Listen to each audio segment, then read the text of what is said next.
இசைப்பிரியர்களுக்கு இசை ரசிகனின் அன்பான வணக்கங்கள்.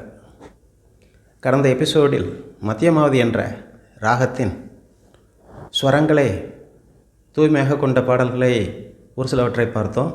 அப்பொழுதே கூறியிருந்தோம், இதே மத்தியமாவதியில் கரகரப்பிரியாவின் மற்ற ஸ்வரங்கள், உதாரணமாக காந்தாரம், தைவதம் போன்றவற்றை எடுத்துக்கொண்டு இனிமை கூட்டுவதற்காக பிரயோகப்பட்டு ஒரு சில பாடல்கள் அமைந்துள்ளன. அத்தகைய பாடல்களை தற்பொழுது இந்த எபிசோடில் பார்ப்போம், இசைத்து பார்ப்போம். ஆகவே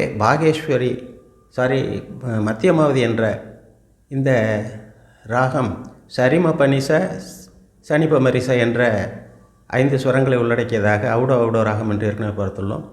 இதனில் வரக்கூடிய பாடல்கள் என்னென்ன என்பதன் பற்றி இசைத்து பார்ப்போம். இசையில் நாம் ஓடும்போதே உன்னிப்பாக சாவிகளை கவனிக்கும் போது இதற்கு பொருத்தமற்ற இதற்கென்றே இல்லாத காந்தாரம், தைவதம் போன்றவற்றை பிரயோகிப்பதை தாங்கள் அறிய முடியும். ஆகவே இனிமை கருதி ஒரு சில ஸ்வரங்கள் சேர்க்கப்படுவதை நாம் காண வேண்டும். இதனை நாம் இசைத்து பார்ப்போம் ஒரு சில பாடல்களை. முதலில் காலம் மாறிப்போச்சு என்ற படத்தில் டி.எல். மகராஜன் மற்றும் ஜிக்கி ஆகியோர் பாடிய பாடல் இனிதாய் நாமே இணைந்திருப்போமே என்று இந்த பாடலில் 2 காந்தாரங்களும் கலந்து வருவதை நாம் அறிகின்றோம். இதனை இசைத்து பார்ப்போம். உதாரணமாக இதற்கான ஸ்வரம் இதனை ஏற்கனவே நாம் கூறியுள்ளோம். சரிம பனிச சனி பமரிச என்று இவ்வாறு வருகிறது. இந்த சாவிகள் எல்லாம் இதற்கு அல்லாதது, இதை பிரயோகத்தில் வருவதை தாங்கள் பார்க்க முடியும். முதலில் இந்த பாடலை இசைத்து பார்ப்போம்.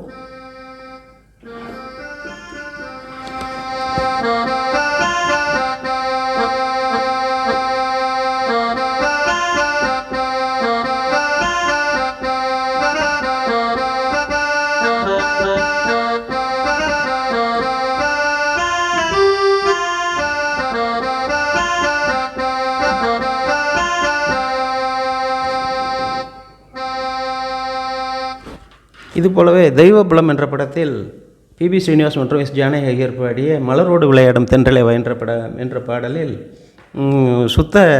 சாதாரண காந்தாரம் கலப்பதை அறிகின்றோம்.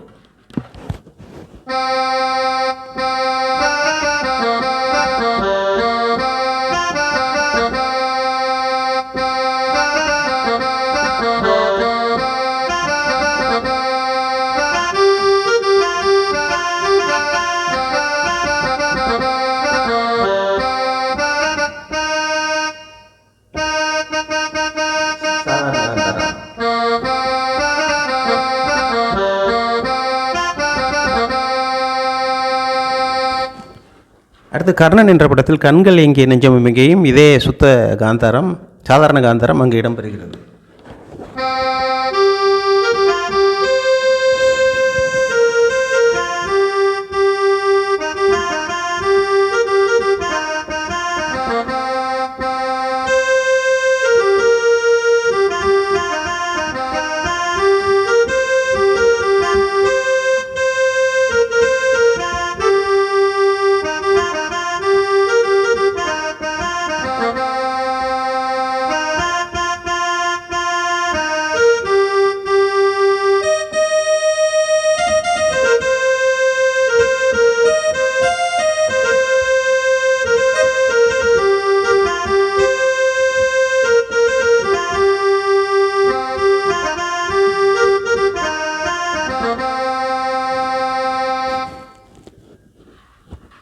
இதுபோலவே நெஞ்சிருக்கும் வரை என்ற படத்தில் வரக்கூடிய முத்துக்களோ கண்கள் என்ற பாடலிலும் இதே சாதாரண காந்தாரம் கலக்கப்படுகிறது.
இது போலவே முள்ளு மலரும் என்ற படத்தில் வரக்கூடிய அடி பெண்ணே பொன்னூஞ்சலாடும் இளமை என்ற இளையராஜா அவர்களின் இசையில் வந்த பாடல் இந்த சாதாரண காந்தாரத்தை உள்ளடக்குகிறது.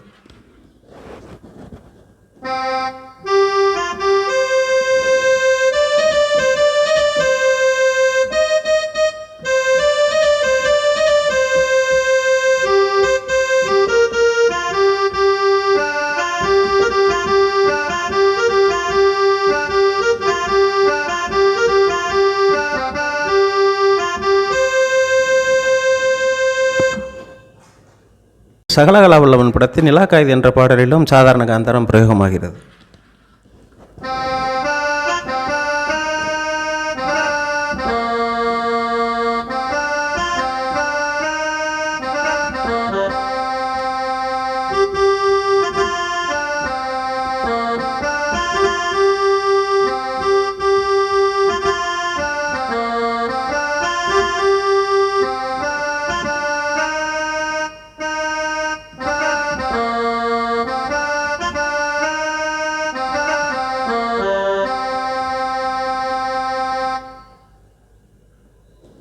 அடுத்து இளமை காலங்கள் என்ற படத்தில் ஈரமான ரோஜாவே என்ற பாடல் இளையராஜா அவர்கள் இசையில், அந்த பாடலிலும் இது அந்நிய சுரமாக காந்தாரம் சாதாரண காந்தாரம் வருகிறது.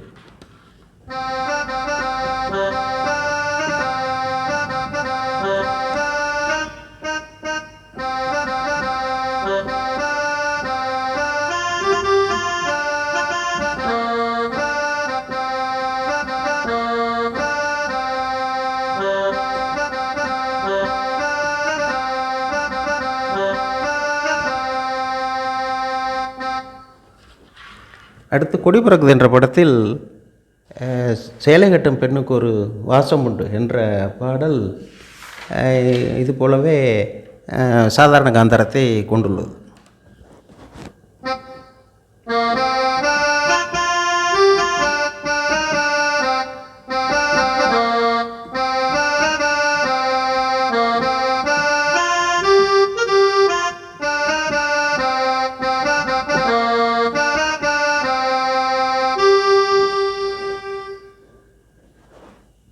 அதுபோலவே என்னாசை மச்சான் என்ற படத்தில் வரக்கூடிய ஆடியிலே செய்தி சொல்லி ஆவணியில் தேதி வச்ச என்ற பாடலிலும் சாதாரண காந்தாரம் பிரயோகமாகிறது.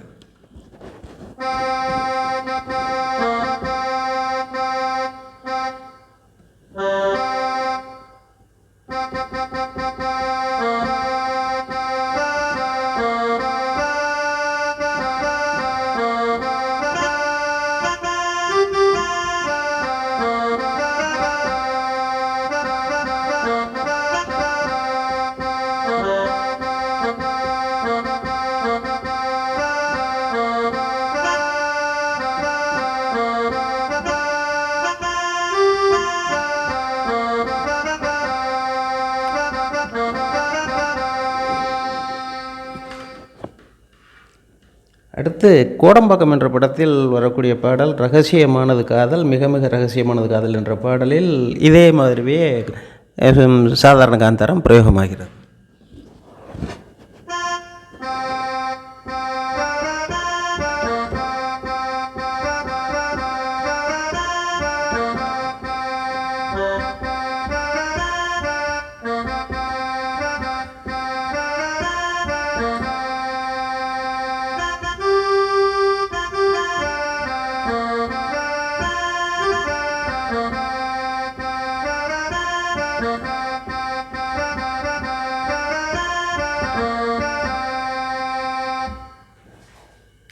அக்னிசாட்சி என்ற படத்தில் வந்த ஒரு பாடலில் கனா காணும் கண்கள் மெல்ல என்ற பாடலில் சதுஸ்ருதி தெய்வதம் பிரயோகமாகிறது. இதை பார்ப்போம்.